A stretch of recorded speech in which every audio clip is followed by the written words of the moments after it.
Hey guys, Rocking the Blade here once again.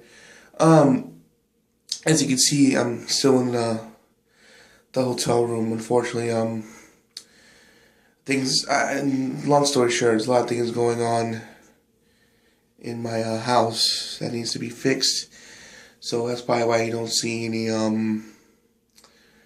You haven't seen like maybe any game reviews in a while. Um, there probably will be some maybe in beginning of April, maybe hopefully soon. I'm sorry I haven't seen any game reviews in a while, so I apologize for that. So I haven't put a video in a while either. A little while either. It's just been a little bit depressed and stuff with everything going on. But hopefully it works out for the best. But there's been might as well let you put a topic out there and for discussion and tell me guys what you think in the comments. Um, Lately there's these 5 big games that I've been looking forward to. I mean, I'm some of these I'm huge fan. Some of them I'm a huge fans of these franchises. Others are new IPs that I was looking forward to, and in one way, shape, or form or another, they disappoint. Some of them I'm like, I'll probably buy when it's reduced. Others I might even never even buy because of what they're asking slash what they're doing with their product. And let me give you an example. Assassin's Creed Unity. I'm a huge Assassin's Creed fan. Ever since the first game I played was Assassin's Creed Brotherhood. I've been a fan ever since. I played 2. I played 3. Not too long ago I finished Black Flag, and I thought it couldn't get any better from here. And I guess it didn't because the game story was and it was plagued with bugs, like beyond belief. Heck, I've seen the famous picture of the guy's face looking all like mangled and crap. I'm like, Jesus, it's so buggy and so bad. I think right now it's like only $30 right now to buy. That's kind of bad considering the game came out not that long ago for it to be just dropped like that already. You see those kind of like IP, those new games stay in that $60 range for a good while before they're even reduced or dropped. So it was kind of fast that it dropped the way it did. Then there's Halo the Master Chief Collection. I haven't updated on it, but last time I checked, the multiplayer was still experiencing problems and crashes, and you couldn't connect on matches. And like it's still we're in 2015, and this game's been out for like a couple of months, and we're still experiencing problems. Heck, I've even heard on the community threads, or I've been hearing around that if they don't fix the problem with the Master Chief Collection, a lot of people are going to boycott the Halo 5 game. Guardians, which I'm looking forward to, but if this is how Master Chief Collection is doing, they feel the same thing's gonna happen with Halo 5, then in that way I understand their frustration and why I didn't want to not want to buy it. So in that aspect I understand, I understand. And that's another one that we want to get, but with problems. Then there are these 3 big games that came out. And I'm looking forward to them as well. But again, Dying Light was based on what I've seen from the footage from Review Tech USA and Angry Joe. Shout out to their channels, by the way. They didn't really want me to buy that game either. It's not bad out of all of I mentioned so far. It's a game I eventually would get, but not at full price. Something like around when it's between $20-$30, then maybe I'll purchase it. But at its current price, it's not like a must-have. Oh my God, I want to get right now. Kind of like with the way Smash Brothers and what's another one that I got that I really wanted, and like Smash Brothers and Bayonetta. Those like must-have, want-to-play games right now. It's kind of just like been, with Dying Light. It's like, it looks fun, but not like I want to grab right now kind of fun. It's more like I'll wait till it's reduced in price and get later kind of fun. So not knocking it's a bad game. It looks just average or just okay. So, eventually I get that one. Then there's The Order 1886.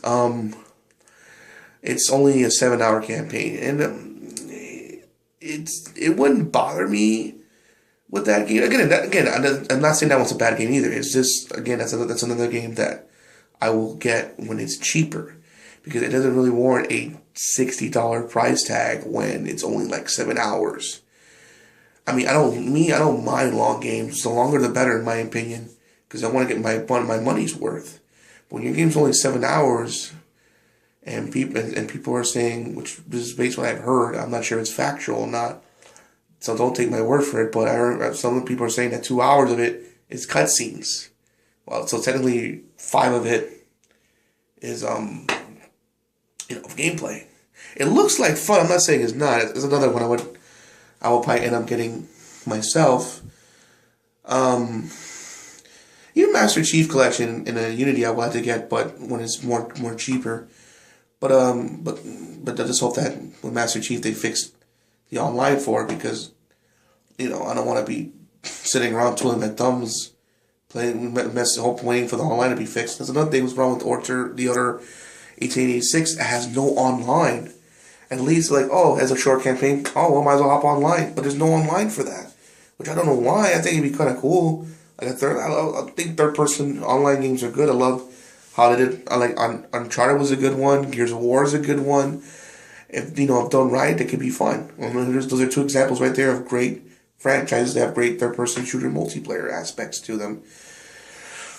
I don't know, maybe the update will put it, but I mean, again, that's another game that once you're too surprised, I'll give it a look at, but again, it's too short. And then Evolved happened. Oh my God, how they screw up Evolve.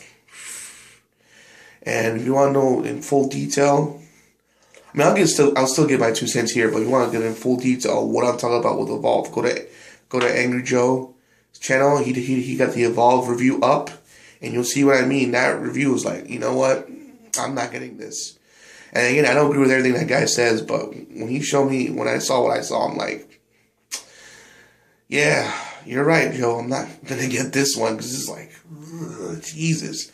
I mean, it looks like a fun game, but the fact that it's one of those games you need to have it's not fun by yourself. You need to get a copy. You have to play with your friends. I mean, the AI is pretty good, but it's not fun enough to play by yourself. So you have someone to play with, and you find people to play with. If one person plays like a dummy or doesn't know what they're doing, there's no mechanic where they could pick up their slack. It's like your guy's he's holding you down. Your whole team's gonna fail kind of concept, and it's gonna end up being, instead of being a fun game, it ended up being a frustrating time.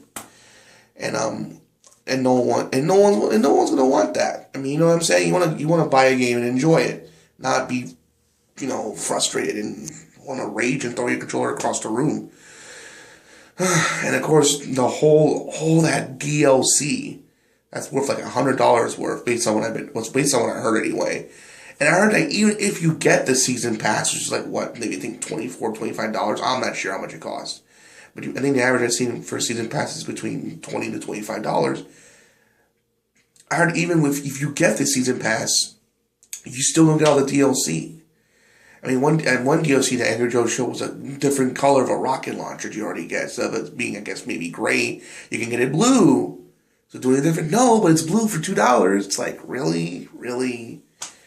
Really? Why can't I just customize it on the map myself? Why do I have to buy a color? So another thing I hate about lately with certain even fighting games are guilty of that crap. I mean, I love Guilty Gear, as you saw. I have a review of it. I love the hell of the game.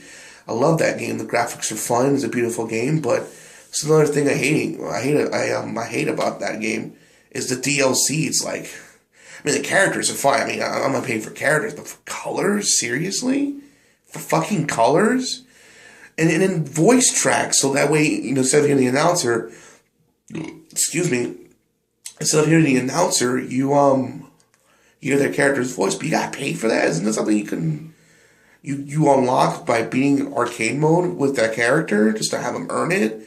I mean, what happens in a day where you've earned those things?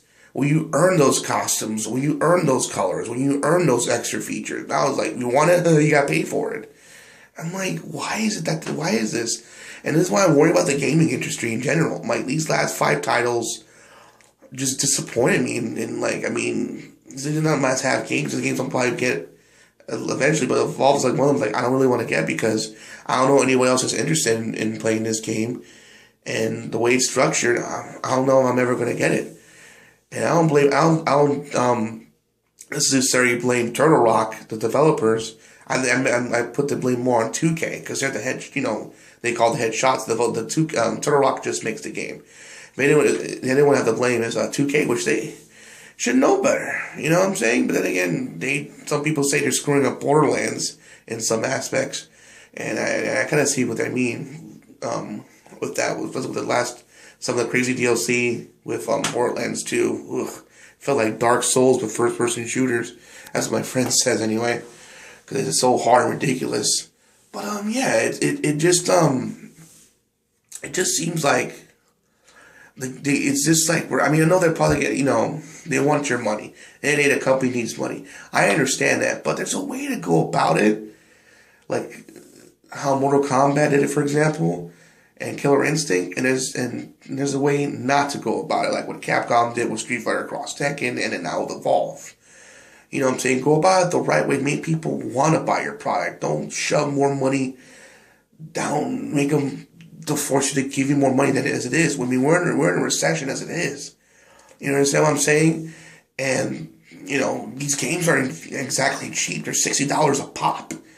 You know what I'm saying? And then you want to have more on top of that? I mean, make it something that's worthwhile, not a different skin for your grenade launcher. Make it blue for $2. I'm like, come on, really? Really? Come on, I'm really worried about the gaming industry. I mean, if it keeps going like this, we might have another crash. Seriously. Come on. I mean, that's my 2 cents on everything, guys. I hope this changes. From the looks, thank God, at least Dragon Ball Z Xenoverse, one of the games that we're looking forward to, looks good. Our Game Informer gave it a good score, which our Game Informer's kind of tough to please, so they say it's good. That Dragon Ball Z game did something right, but which is something I'm looking forward to. Thank God I heard it did good. But that's what I'm worried about. I'm hoping that I don't want to worry that one day that the gaming industry is going to go black because of all these botched launches. It seems like, oh my God, we got to get on Christmas now. Let's send it how it is, and then we'll patch it later. No, because then people are not going to buy your next game's product. It's just not going to happen. No one's going to buy your next product. And I don't blame them. You want to buy a game that's complete, not a game that's half finished. You wouldn't want to go to Subway and then, you want your sandwich toasted, and it only cooked it halfway, and it tastes like half hot but half cold because they want to hurry up and take it out so you can get your money. No, you want it fully cooked how you want it so that you can enjoy your sandwich. It's the same thing with the game. I know I'm using a food analogy, but you get my point. You want to enjoy your game. For people like me that work, you work all these long hours. You want to go home, relax, and play your favorite game franchise. But you don't want to worry about it breaking or you losing your save file. I'm calling out EA for Battlefield 4. My God, with that game. It's like, you want to go home and enjoy it, not worry, is the multiplayer going to crash? Am I going to lose my save data? You know what I'm saying? You don't want to worry about that crap. You want to just sit down, play a controller, and enjoy your, use your controller and enjoy your game. Not worry about if all this different crap's going to happen to your system. Well, that's my 2 cents on everything, folks. Tell me what you think. Is the gaming industry in trouble? I think it is. At first I thought it wasn't. I was kind of meaning to now, but the way these back to back fuck ups, and plus all the DLC bullshit, it's worrying me, and it's like it's really really worrying me, and I think it's only gonna get worse before it gets better. All I'm saying is, developers, if you're somehow watching this video, please stop doing this. Make the games right. You know what I mean? Because all you're doing is pissing me and people that and people that buy your products. You're pissing them off, and they get to a point and they say, "Fuck you! I'm going somewhere else." Because they need to realize there's other options out there. In this vast market, there are other options. So you need to be careful because they'll pretty soon they'll just be a former shell of their self. So you gotta be careful with things like that. Before you know it, you're gone, and then the next big thing comes. You don't want to be left behind because you're not listening to your fans or making selfish, greedy decisions. You know what I'm saying? But that's my 2 cents on it, folks. Tell me what you think. Please make sure to rate, comment, and subscribe to my channel. This is the Rocky Blade signing out. Hope to see you again real soon, and hopefully maybe next time I'll put some maybe gameplay footage or something for you guys to to enjoy, and have fun with. All right, guys. Hope to see you again real soon.